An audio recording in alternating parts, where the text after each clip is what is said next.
A salute to service. Gone but not forgotten. And keeping the spark alive. Today on NFL Films Presents.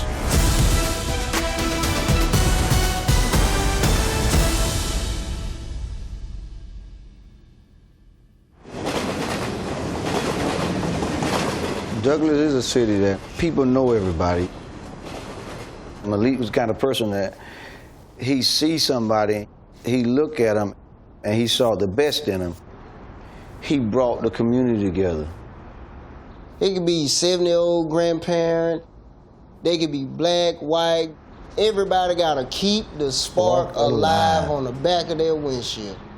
I never thought a 16-year-old black kid would have that much impact on this community ever in my life.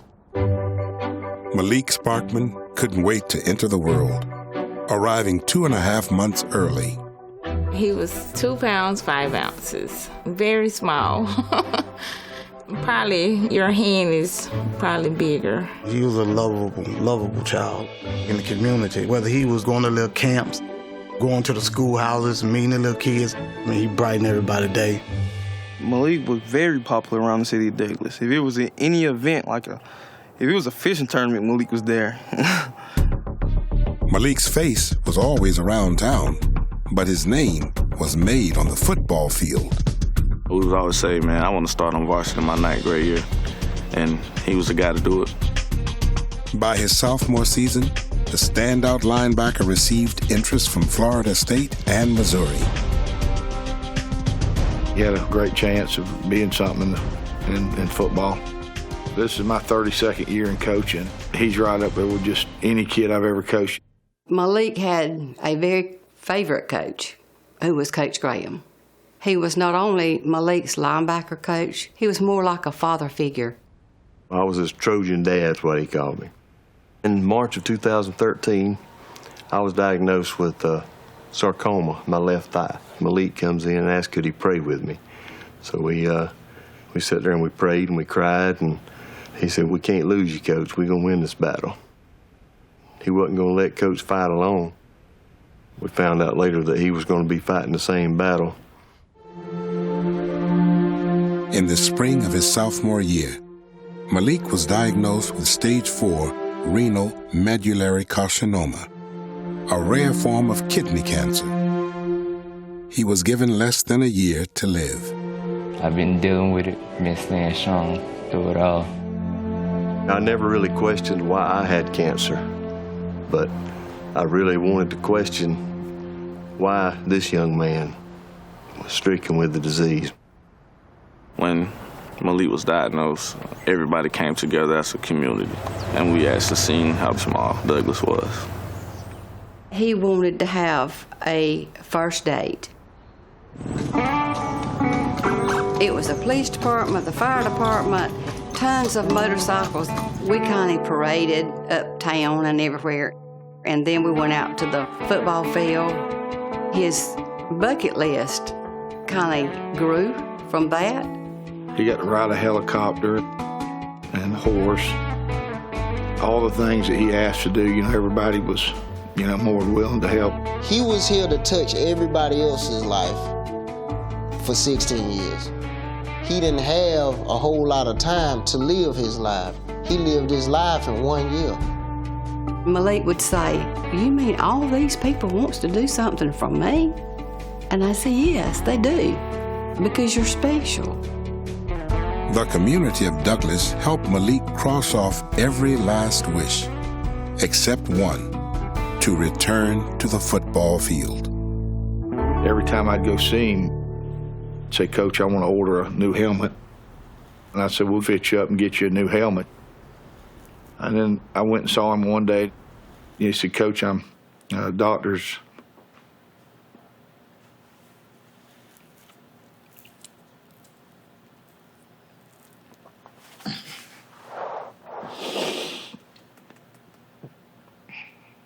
I'm sorry.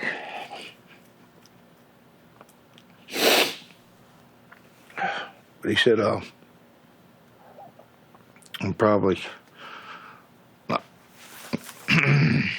not going to get through this, And I said, You just got to keep being, got to keep being strong. And he said, how we? And he had that smile on his face. And so he said, don't worry about that helmet. And I said, we're going to still get you a helmet. When they brought him his helmet, first time I seen him try to get out the bed, take the tubes out of him, I think that's when I first seen him cry. Slept with it. Just slept with it. I just slept with it every night. You gotta fight. Fight. You gotta fight. 2 weeks after receiving his helmet, Malik passed away. Sometimes I just be sitting there thinking about him and I go, is he really gone? It's not a day go by. He's not on my mind. Every day he would say, I'm gonna make it back to Jordan Stadium, I'm gonna walk through that tunnel. His last dying wish, we made it happen.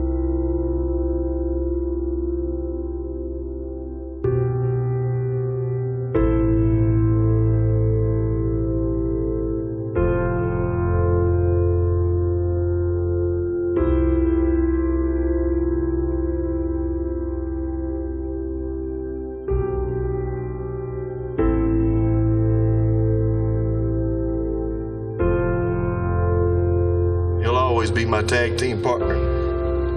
When I watch some of the news stations that say that Malik lost his battle, Malik didn't lose anything, folks. Just keep Malik's memory alive. Thank you. He and I talked, we weren't going to let cancer dictate the way we lived our lives. When I go for scans, there's a shirt they came out with that's got Malik's picture and says, Spark lives on, playing in heaven. I wear that with me just because it kind of makes me feel like I've got him with me there.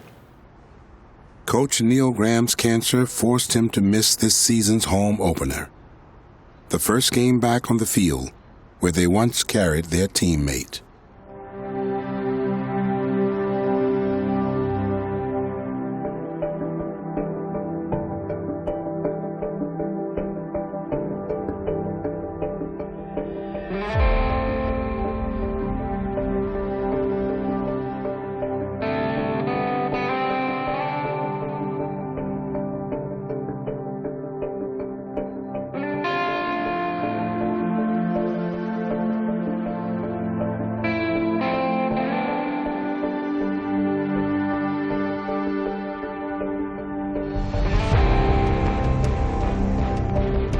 Welcome to tonight's game between Coffee High and Savannah High.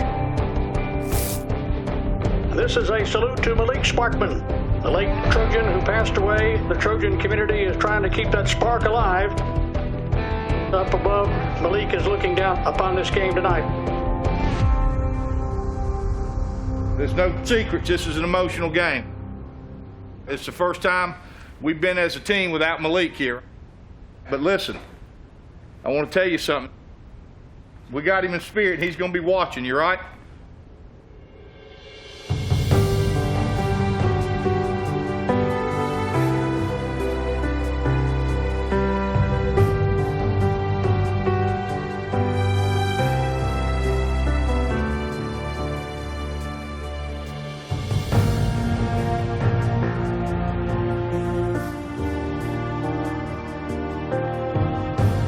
Malik's teammates honored him once again, this time with a 38-0 win. The spark is alive here tonight, and this team is responding.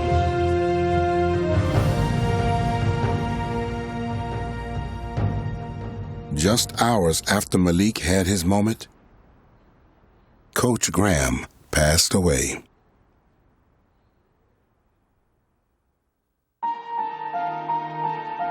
Despite missing their teammate and coach, Malik Spark lived on with the Trojans, who won the school's first regional championship in over 30 years. Number 30, that's who it's for, number 30. God puts people that's strong through the toughest battles just to see if you can make it through. Because Malik, I have to fight, can never give up. As a team, as a community, he touched everybody. He'll never be forgotten for having that spark. He was somebody special.